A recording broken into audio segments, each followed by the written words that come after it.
Welcome to the Kolbecast, episode 225. Thank you for joining us. Today, Bonnie, Jordan, and I continue our discussion of Kolbe's high school humanities courses. We're a few weeks into the school year, so we can take some time to examine the progress we're making and some of the underlying ideas which make up these ancient texts. Hopefully, our discussion will inspire our listeners to pick up these great texts and make their way through them. Stay tuned for more as we work our way through this series. We hope that you'll enjoy the show.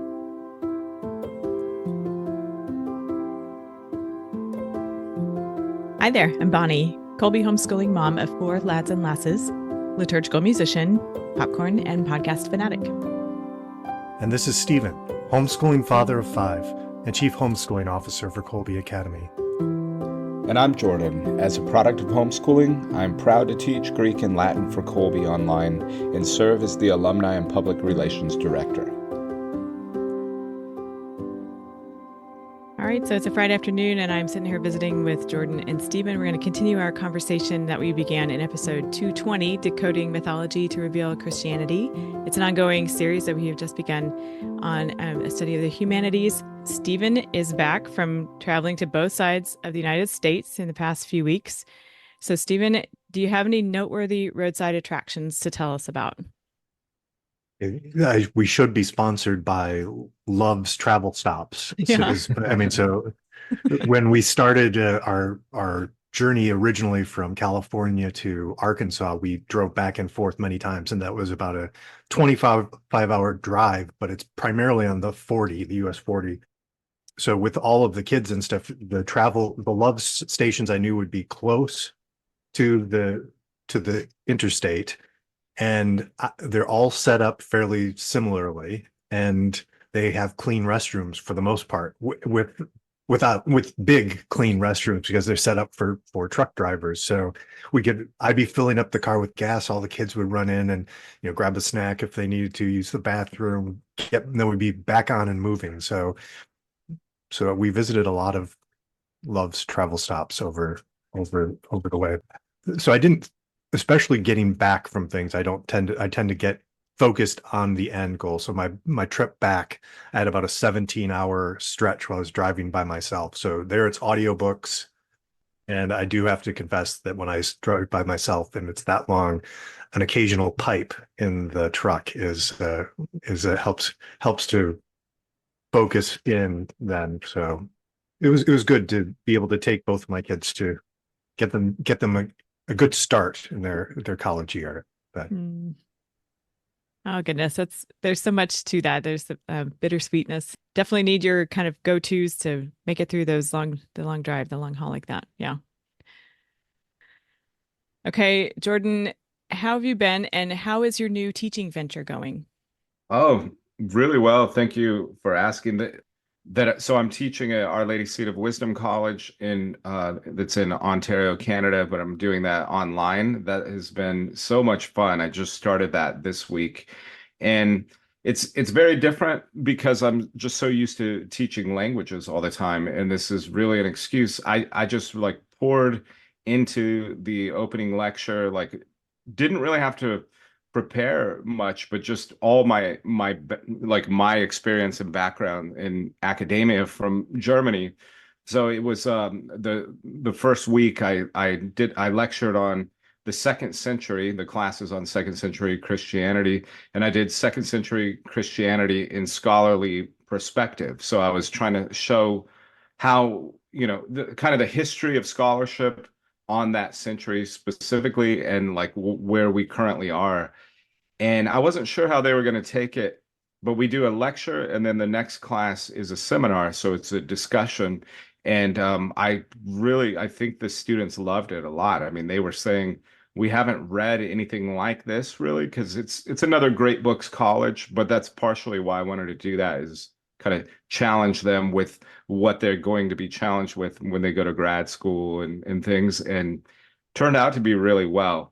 A really well-rounded discussion, I thought, with these students. And we brought it back home to and how do we know that the Catholic Church has the answers for everything? And that was the point that I was driving home. And it was kind of biographical also. They started asking a lot of questions about Ludemann, my supervisor himself, he was part of the assigned reading this week, and so that was really fun. And then the other classes, I'm doing classes at Kolbe. So I mentioned offline, I'm in charge of 4 asynchronous courses, which are a lot of fun. With the revamped program now, I get more interaction with the students than I would have expected, making little videos, commenting on their work, and seeing videos of them reciting things in Latin. So that's been a lot of fun. And then also my online courses off to a great start. I'm always amazed at how hungry some of these kids are for Latin, and others that aren't, how we can quickly turn them around and say, no, you actually like Latin. I'll show you. So everything's off to a good start. It's busy. It's that adjustment period, but it's been good. Good deal. And we are also adding on to that in our, before we hit record, that we're recording this at the end of Labor Day week. We had a Monday holiday earlier this week, which the Monday holidays are kind of humdingers in terms of they're enjoyable when they're happening. And then the rest of the week is like, all right, we're going to make this all, we're working double time now. But anyway, how have things been going, Jordan, with your humanities courses that you're doing at home with your daughter? Well, you just mentioned that about Monday holidays. I had always loved Monday holidays as when I'm just teaching, because the burden is on the students, not really so much for me, especially in Latin. It just adjusted the schedule a little bit for us. But this really has kind of been a rough week when it comes to getting all the readings and all of that done, because it's not really built in. It's just, it's built into the calendar, but we still have the same amount of readings. And I say we now because I'm being a student with my daughter. So we're a little behind. We'll probably be, as much as I want to be watching football all weekend, we'll probably be reading more of the Iliad over the weekend. Okay, fair. Yeah. And there is something to be said for the 4-day course plan, which we talked about way back in an episode we kind of that was titled Embrace the Fifth Day. Sometimes that can come in to play with the Monday holidays, but not always in our experience. Yeah, because you can't, you're not always able to push it back, because there's a lot of activities, like a lot of people when we talk about Embrace the Fifth Day, they have something scheduled on that day. And then it's like, okay, we're only getting 3 days that's the problem. Yeah. So how do you kind of prep for it? Do you guys have a routine where you're reading one day, you're discussing one day? What does that kind of look like for you all? So my daughter, I found out, so we're 3 weeks in, and she was really struggling reading the Greek history reader at first. So we were doing that together. I would take time before I would teach. My classes start at 10 o'clock, 4 days a week, my Kolbe classes, online classes. So we were getting up early. That's the plan. Get up at 7 or 7:30, and let's get that out of the way. So we were reading that together line by line. The problem is I go on a lot of tangents and things and rants about different things in there, so it slows us down somewhat. But I think she learns a lot from that.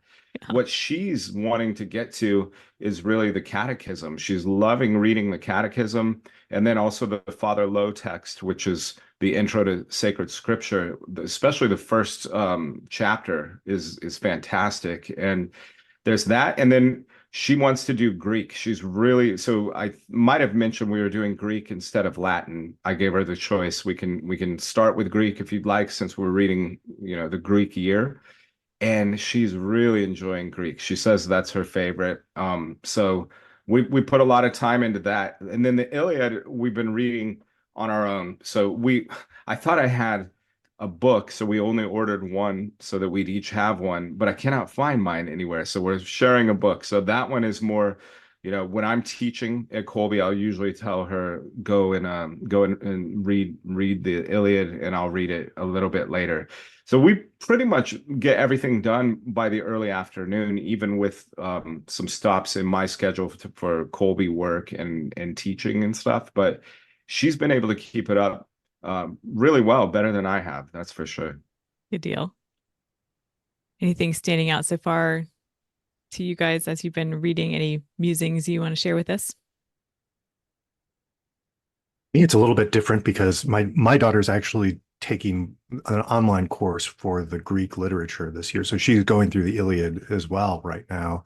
And then that's what my son, who's a freshman at TAC, he's gone through the Iliad a couple of times already, but that's the first book that they cover in their seminar class at Thomas Aquinas College. So we've had an opportunity for some really interesting conversations there. From my side of things, I have to admit I haven't gotten back into Herodotus yet. I need to go pick that up. But for us, it ends up then being conversations after dinner usually, because my wife's also familiar with the Iliad, so we can start talking about like what stood out, or just even like the role of the gods is something that we've discussed here, and Helen as a character as well.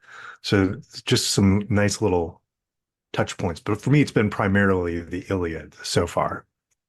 Stephen and I talked about it a few days ago because he's read Plutarch and all these people in the past, and it's almost like I don't know what it is exactly, but I feel like I'm reading everything with new lenses somehow, or I'm seeing things a little bit different than even the texts that I had encountered at some point in my past. And one of the things, especially with Plutarch, is and that's in the Kolbe Greek Reader. So you're reading about, he's doing a biography of somebody who's supposed to be a mythological character, like Theseus, and then also later like Kyrgus, and these people are supposed to be myth. And it's been really interesting to me to see how Greek history was so I guess in a way rudimentary compared to like what we know as historical science now. And so he's like recounting the myths and saying, but some people say this person wasn't really a bull, but just had the name Taurus, and everybody started saying they were a bull later on. So there's something in the Greeks, though, the fact that they were trying to do history at all, and that the truth mattered. The truth is what happened, is what he's trying to get to. But so much of it is wrapped up in all of the mythology. It's kind of I think that to me that's been the most interesting thing, and I'm trying to point that out a lot to my daughter because of having read The Scapegoat by Rene Girard before we started all this. So she's got her antennas up, like always looking for, is this mimetic desire? Is this like all these different things? And that's kind of driven, I think, the course for both of us so far in each of the subjects. That's kind of been the thing that we're mostly looking for. It's pretty fascinating about the Greeks like that. I mean, because I remember for a long time in the book I haven't started for the second time here, Herodotus, and how for years people would just be like, would say things like, well, he's not a historian, none of this stuff actually happened, he's just telling various stories from different areas. But like time after time they discovered, well, okay, maybe there's not giant ants over here, but there are strange rodents that act much in the same way as ants, and we discovered them in this area that he claimed there were these things. So, and as I was thinking about that, it reminds me of as well, this is 10th grade year, so we haven't gotten there yet. But like in the City of God, sometimes St. Augustine will talk about things that I still remember the first time I read that he just kind of passingly says, and peacock meat never goes bad. And I'm like, what do you mean peacock meat never goes bad? That can't be scientifically true, but it's just like everybody knows that peacock meat doesn't. And so there's those bits of like, where did that come from? And what truth was it? What truth was there that they were actually seeing, or what's the truth in the story of Theseus? Is he, it seems like something happened. Like I guess like Gerard would say, some actual event happened that resulted in this mythical figure with all of his stories that we hear about then. But yeah, exactly. That is the assumption with Gerard, is that all myth is based somewhere in history. Somehow it's based in history. And what happens is in primitive societies, because because the people who tell the story are guilty of whatever crime it was. So in Girard's thought, it's that all the gods were originally victims of their tribe or whatever way back in archaic history, that this is how mythology came to us, but it's always going to be told with these layers of lies on top of it and distortions, because they're trying to they're trying to distance themselves from the crime that happened. So when you get to someone like Plutarch, it seems very interesting that he is really trying to penetrate that. But I think, and I would say, and secular classicists would totally disagree because they think the Holy Spirit plays no role in our world. But even looking, if you put things in historical order, why is it that Plutarch cannot separate the myth completely? And I think it has to do with what Jesus says in the farewell discourse, that when the Holy Spirit comes, he will lead you into the truth of all things. We're better and better as time goes on at debunking mythology. But I mean, Plutarch is somewhat praiseworthy for even trying at that time, or Herodotus, or any of these early writers. But I think that they also they couldn't really see the truth. They didn't have the tools, nor the whole perspective that we were given, I think, after Pentecost, and which we have now. That's very interesting to think about. One of the criticisms that comes up along the way of this kind of study of history is what you're speaking of, that it isn't true, that it's myth, that it's, how do you like to, what would you say in response to that, and about its continued importance to studying it? Does that make sense? Yeah. Okay. Yeah, it does. I think it's, I mean, for me personally, it would be to see, to sort of highlight the fact that they can't get beyond, they still have magical thinking.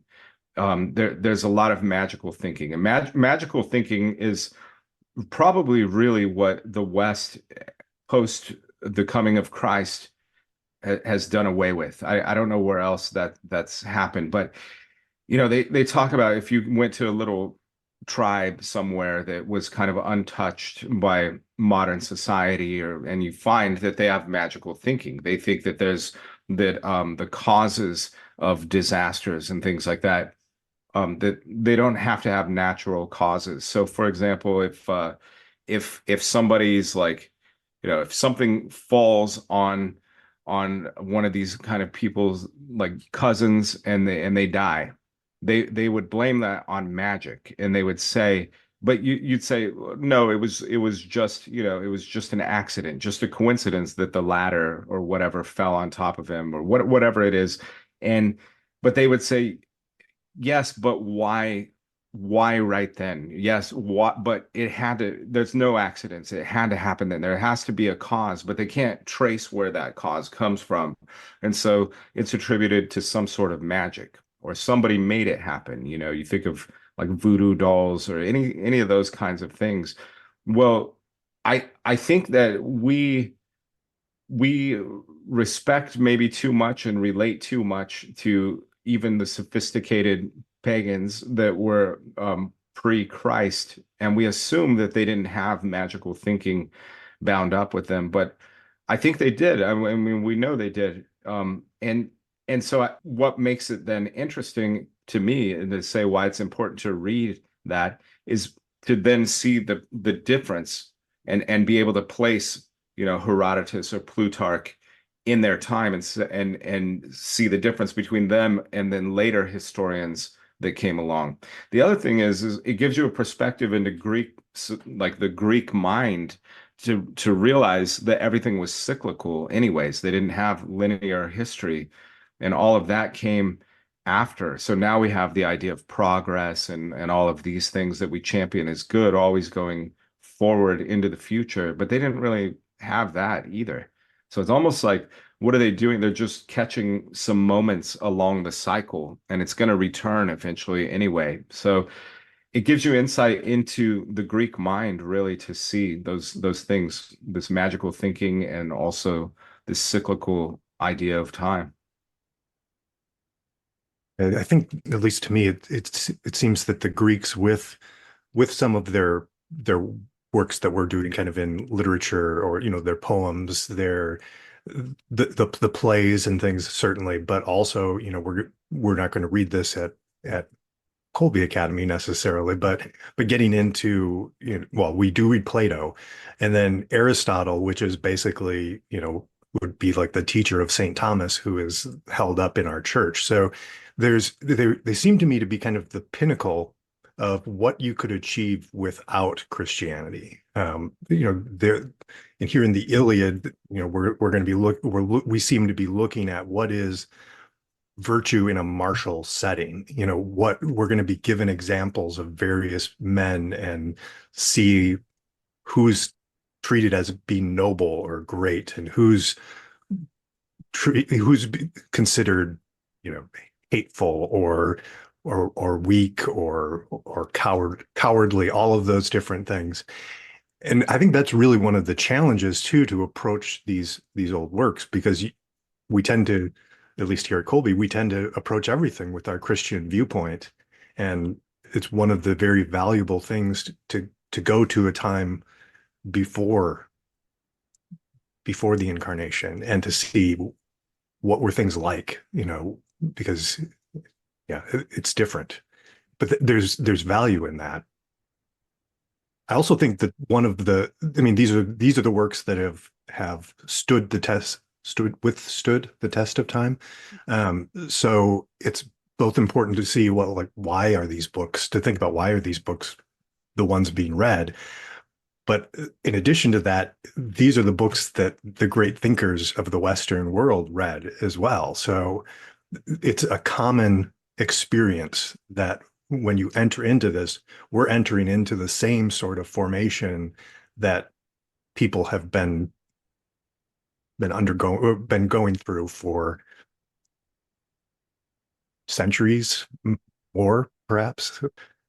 Yeah, it is a canon of texts that have been like the food for the mind. Why wouldn't we want to also eat that same food with them so we can relate? And when you talk about, like, it's, with Stephen's situation, it's something you all can draw from around the dinner table because you've all read them. And I that was kind of the hope for this podcast, is to encourage parents to engage this as well, so that they can relate to their own kids. And then we have a whole community, a living community right now of people that we all are kind of on the same page of things with this. And it extends historically, like Stephen is saying, it's the best. It's like the best food, the only food that was worth preserving.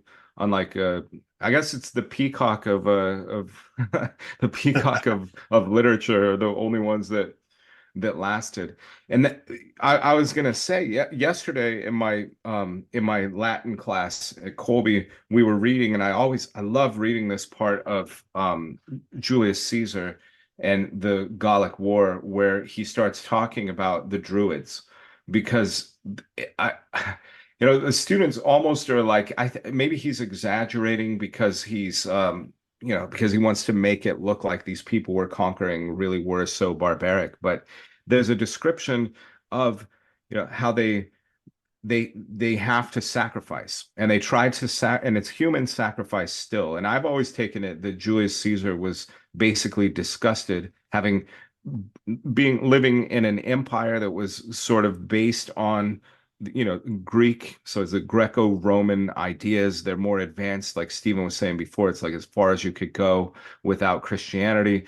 Their sacrifices are becoming less and less. A Roman soldier may go out and slaughter a rooster and shake the blood around and then give it to his wife to cook or something in the morning. But it wasn't the same thing as what the Gauls were doing, where they would have these public spectacles. And they even say that they would kill criminals, anybody who'd committed a crime. Those were the favored victims for their gods. But when a supply of those runs out, even it says they descend even to the innocent. And his word descend there is very interesting because he's saying they're stooping down even to sacrificing the innocent because blood is required. But it wasn't necessarily blood. You guys have probably heard about the Wicker Man, where they weave this thing in the forest, and it's a giant fake man made out of wood, and they fill it up with these victims. They put victims inside of it and light it on fire, and they're all supposed to be there. So this disgusted, I think, Julius Caesar when he saw that. He couldn't believe how primitive are these people that they're still doing this. And I think we really underestimate uh, the barbarism of the pagan world, because we only get glimpses of it by people who were capable of writing and had such a developed philosophy and had the idea, at least the idea of doing history and these kinds of things. But beyond that, I think it was a really, really dark world, and one that all of those societies had been based in. Really interesting that you mentioned that. It's bringing to mind some thoughts. When I was just converting, I knew a man who had been a missionary priest in Papua New Guinea, and he would talk about going into some of these very remote villages and the demonic influence that was there. And so, it's bringing to mind those thoughts, like you're saying, like today we were just like magic. No, that doesn't happen, sort of thing. But I think, again, without the church, without the incarnation, we this demonic influence is there in these old cultures as well. And clear, I mean, I guess you can see how that would be the case if people are, killing the innocent and burning people alive or whatever for whatever reason. So it's an interesting place that we've gotten to, that we kind of forget that this wasn't always the case, So, and I think it's C.S. Lewis who talks about that with witch burnings, something like, well, if these are innocent people that people are just scapegoating and you're killing them, that's a horrible thing. But if these people are actually the devil incarnate and you're in this primitive culture or whatever, then you have to question whether some of the death penalty might be appropriate for some of those too. So it's a little off our trail here, but it certainly brought that to mind, that it was there were cruel aspects of the world. Well, I think it connects when we're thinking about the Iliad, because we had a discussion, Stephen and I, off air a couple of days ago about the gods and the role of the gods, and are they good? Because Athena, for example, seems to always like have good advice and stuff, and are they really good?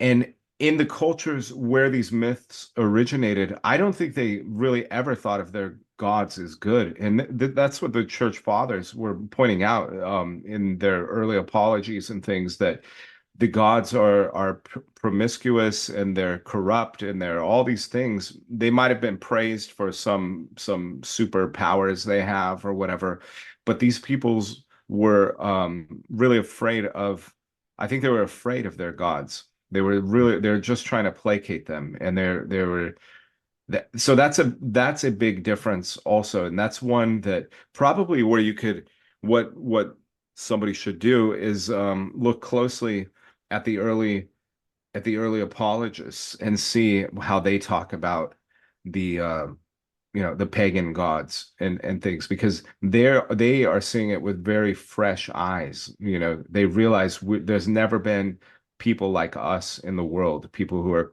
Christian and are totally set apart.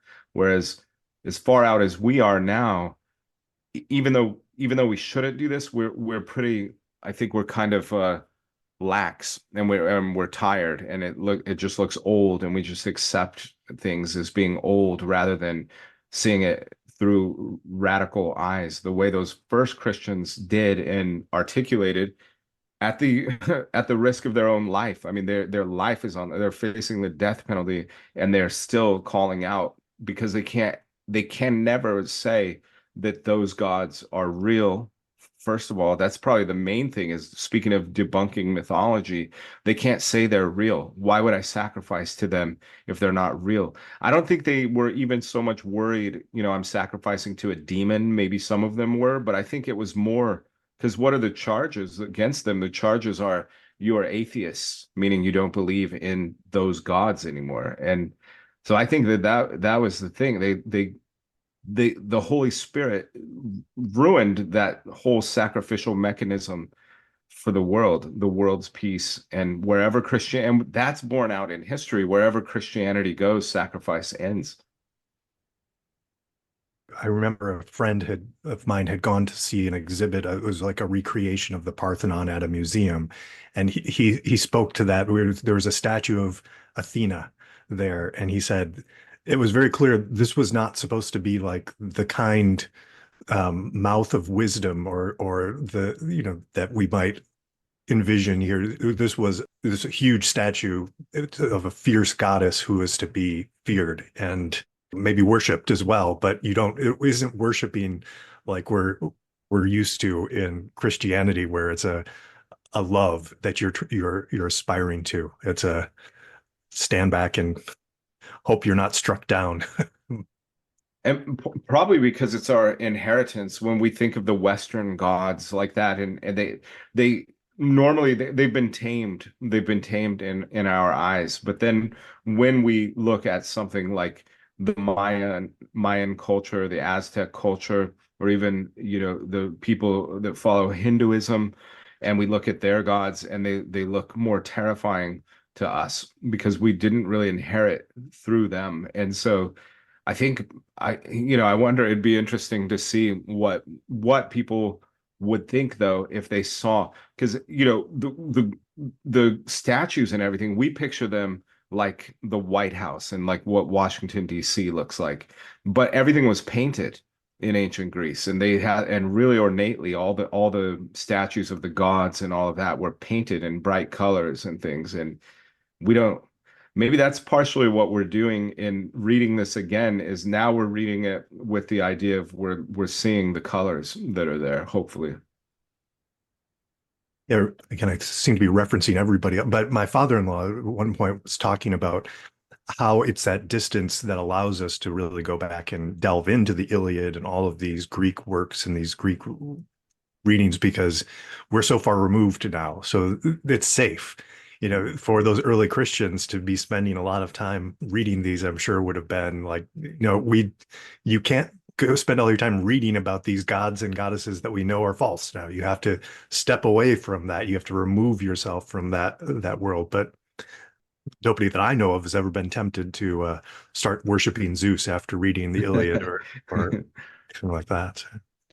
It's kind of strange, because my parents who are not Catholic, and especially my mom, to her, I haven't talked to her about it in so long, but I know that like part of what they dislike about the Catholic Church is that there are statues inside the buildings, or there's too many images for them. They don't have any images of anything. They don't even have Christ on the cross or things like that. Always trying to distance even more. And there's a little bit of fear of it's too pagan, which is, if you know church history at all, why would they all die for? Because they wouldn't be pagan. I mean, but the connections that are there are pretty interesting. And one of the things that a lot of like really good historians and really good schools of thought that are now outdated, they would try to recover Christianity at a time before there was any Greco-Roman influence on it. And then another school of thought would come along and say, actually, Christianity is influenced by the mystery cults of Rome, which are all Eastern. So it's corrupted by all these Eastern influences that are not that are pagan, and they're also not part of the Hebrew faith or whatever. And trying to always uncover that is, I think it can't really be, it can't be done. They've tried and it can't be done. So it's almost like what we have, we've inherited it, and we have to trust God that we've inherited it. And probably the Greek pagan world has been defanged completely, as your father-in-law would say, it's safe now. So it feels different than if you were a Christian in 120 AD or something like that. And that brings to mind Bishop Barron talking about the cross and what that signified to the early Christians and the people of the time. We don't live with the reality of what that instrument of torture meant for people of the time. we have that distance from it now.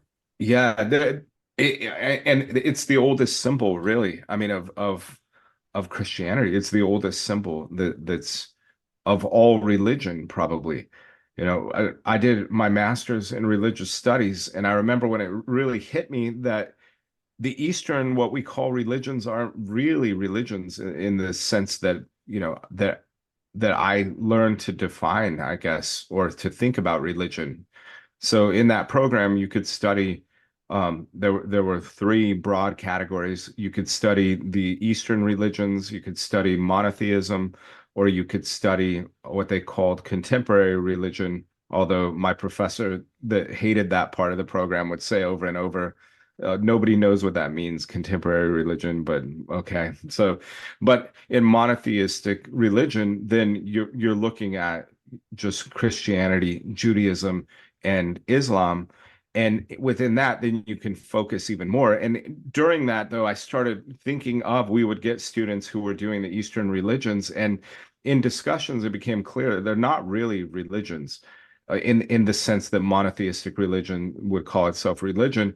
They're philosophies. And so I started thinking, if the West had never received Christ, I think that it would look a lot more like that. You would still be a Stoic or an Epicurean or something like this, and it would be like similar, but with Western garb, to being a Taoist or a Buddhist or something. And that's kind of as far as it went.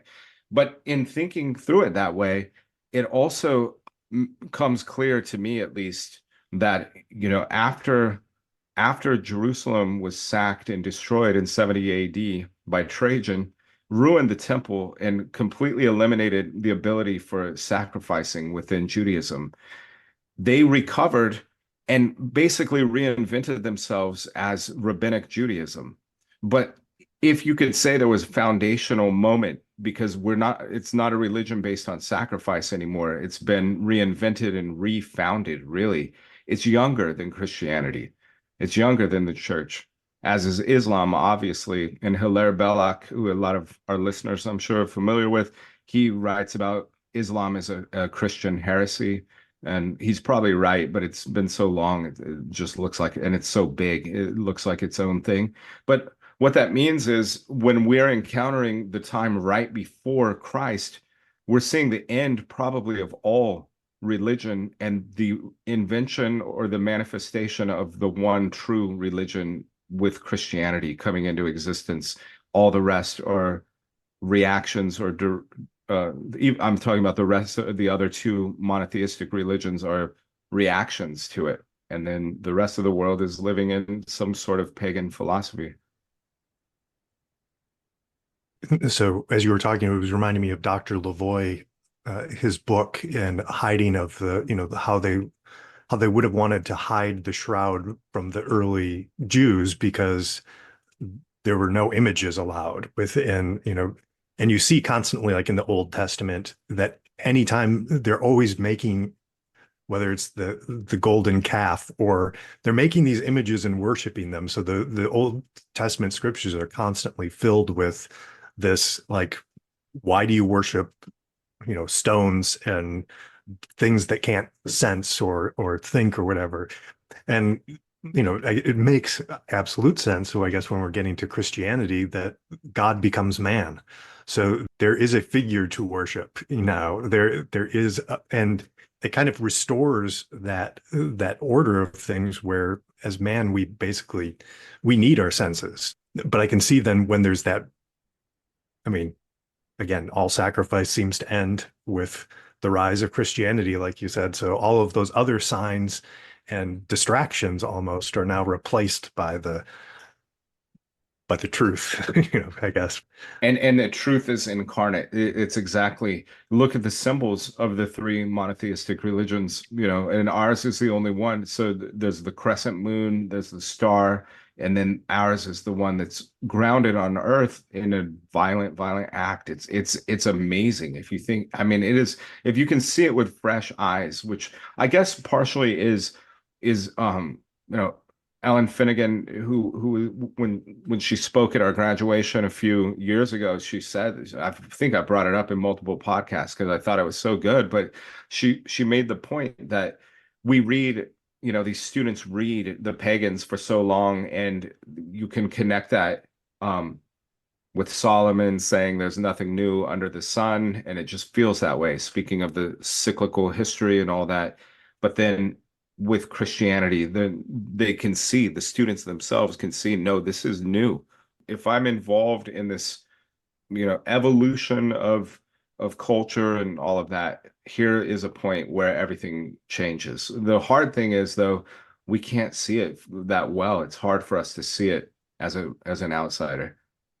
I was gonna say too, with teaching, I'm teaching a Latin 1 course at Kolbe, and it's the first time where on the side chat or the chat box, the pre-class chat, they'll be talking about their homework and their readings and things where I feel like I'm involved in that too, which has been fun. It's been nice. I'm like, so what do you guys think of this person or whatever? And I can be in that conversation, which is what I would like more and more of our Kolbe community to be able to do. And for busy parents, I think that what I'm doing with the Iliad is I've purchased the audiobook. So part of my travels involves going through books, but I mean, it's poetry, so that makes sense. But I was shocked at how easy it was to consume in an audiobook format. I thought this is going to be too dense. I'm not going to be able to keep track of who's doing what and what's going on. But it takes a little bit more than an hour for them to read one of the books in the Iliad, so one of the chapters basically, and it's really nice. It's a pleasant way to do it. And so if you don't have time to sit down, or by the time you have time to sit down and crack open a book as a busy parent, you're about ready to sleep rather than to figure out how many different ways they can refer to the same person in the poetry.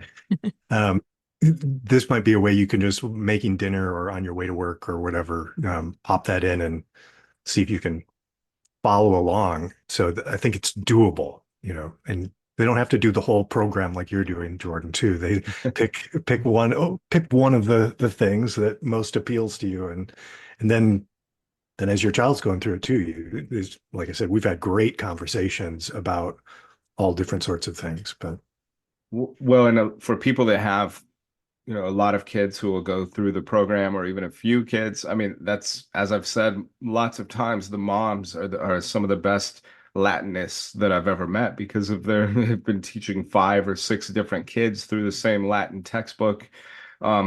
So yeah, maybe you can switch and do literature the first year, and then history, and then theology.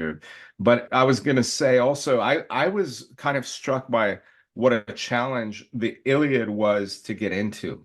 So I think it's hard to get into it, but once, like, as Stephen said, they refer to people in different way, all kinds of different ways, and you're like, can't they just write George for this guy every time, or just give him normal names? But once you get past that, it is something that just kind of flies. It's like you're on a ride.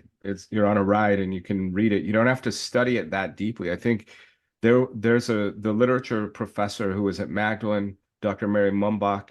I heard her once in an interview talking about reading quickly, and how the temptation, if you're scholarly minded, or if you're a student and you're looking for material for writing a paper, and you feel like you have to stop everywhere, read every footnote, do all these things. And she was saying there's a lot of merit, and specifically she was talking about long Russian novels and trying to read them in as few sittings as possible. And I get that feeling with the Iliad also, that it should be consumed a book at a time, maybe. yeah, that definitely helps to give you kind of the picture of the whole. I think, like, if you were just to stop and you'd be like, well, what, we're going to talk about ships and how many chariots, or then you're going to all these Trojan guys. And it's like, how is this all connected? But each book seemed there's a story within each book so far. So that's been really, really great. And I would give a shout out to the Kolbe curriculum, also just the way it's designed. And there are a lot of, I think, in all the program, even at the college level, the programs, I think most of them try to do things in the right chronological order. So like Greeks, Romans, Christendom, modern period idea. but it is really nice when you're reading history and you're seeing things that connect over to literature. And so from what I expect and the testimony I hear from students who've gone through the program is that just increases more and more, and you get all these connections and really able to put things in context. I remember, Stephen, as we were talking about, as we were prepping for this conversation today, you were mentioning the idea of pronunciations. And so when you brought up audiobooks, which I'm a big fan of audiobooks, I got to wondering about pronunciations there. And I've heard Jordan pronounce a few names that I think could be, at first glance, those could come out any number of ways. So let's talk about pronunciations. Do you have any kind of tips or references that you like to draw from?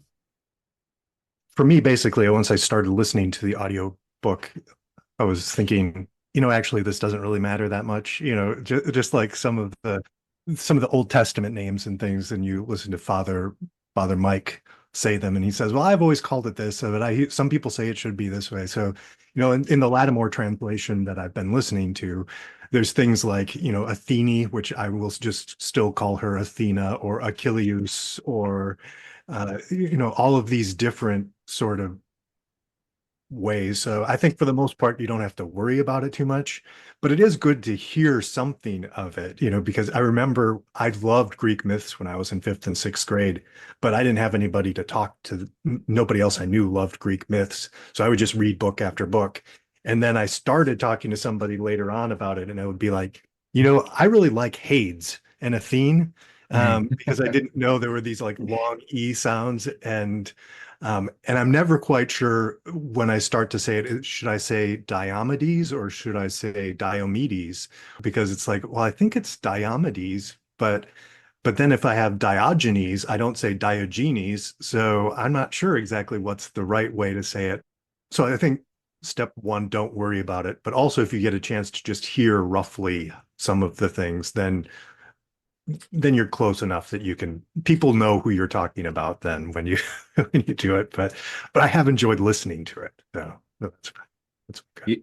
Yeah, I would also say in some of the books have guides in them where they show you how you're supposed to say it. In the back, they'll have an appendix and show you that. But they're not always they're not always what you had heard before or learned how to say it. And I haven't looked in Greek at these actually because I'm at a stage in my life where I'm a little too like I don't really care how they say it in Greek, honestly. But maybe at another point I would care. But so I was specifically asking Stephen like how does he say them and things. So hopefully as we go forward, more names will come out and I'll just copy what he does what he does with them.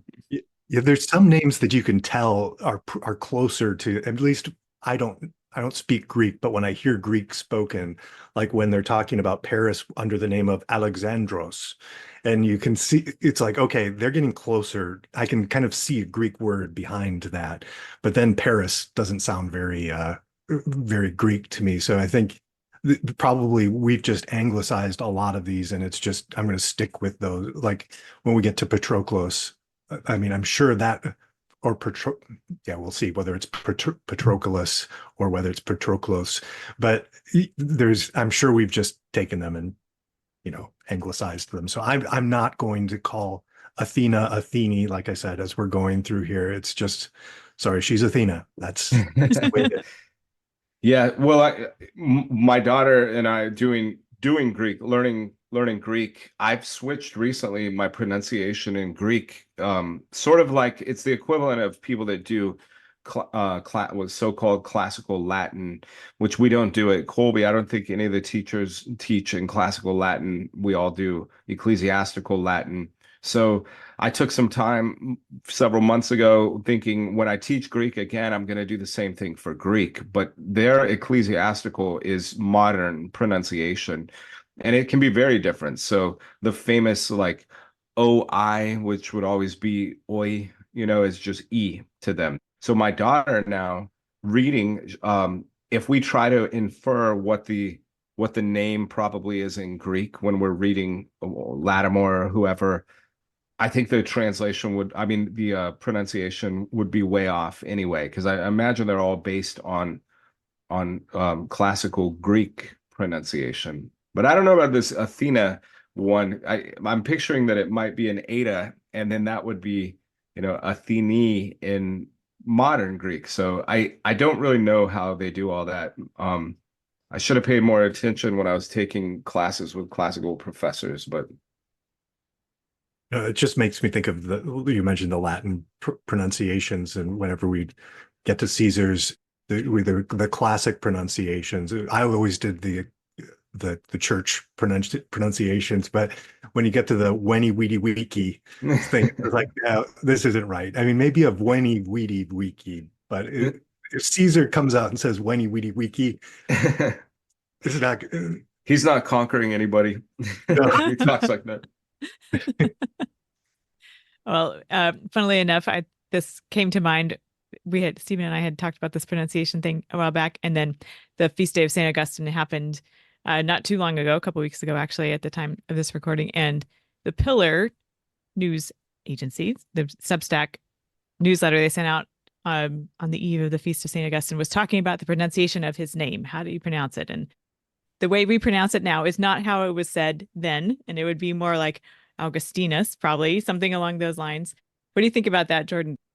Yeah, it probably is Augustinus is what in Latin, that's how we would say it. And that's one that I've switched kind of. Like when I grew up saying Augustine, always Augustine. So I think I still do when I'm around Protestants. Maybe I don't know but I know around my students I've really switched to Augustine, and it just sounds right to me, Saint Augustine.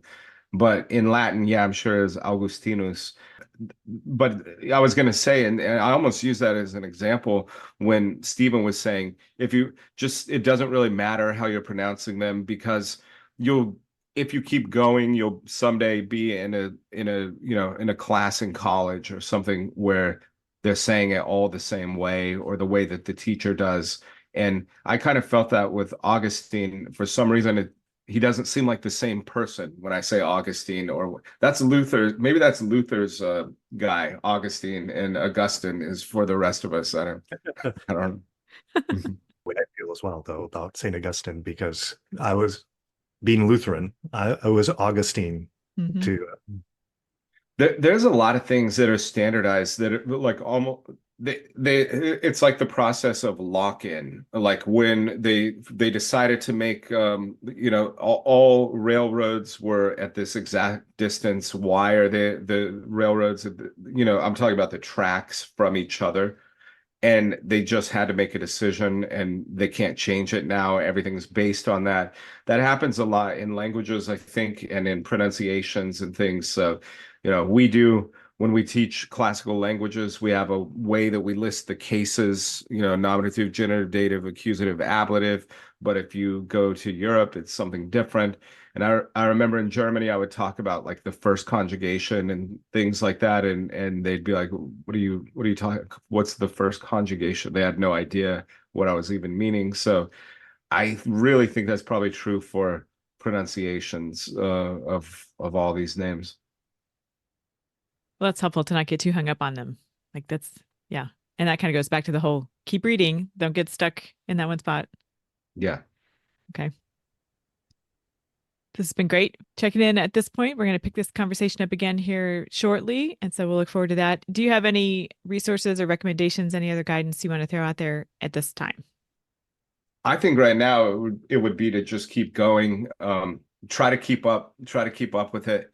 So it's just one of those parts in the semester, as you mentioned, holiday that we just had, but there's that lull coming through, and so it's really like you have to you get tempted to quit, but you need to give things longer, 6 weeks or so, and then you'll feel like, wow, I've made it this far, I can finish this off. So yeah, that's true.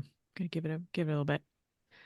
What about you, Stephen? Anything along those lines? As we get maybe into some of the juicy content as we're going forward here, I mean, again, probably just keeping in mind that these are some of the great works of ancient Greece. So like this time going through the Iliad.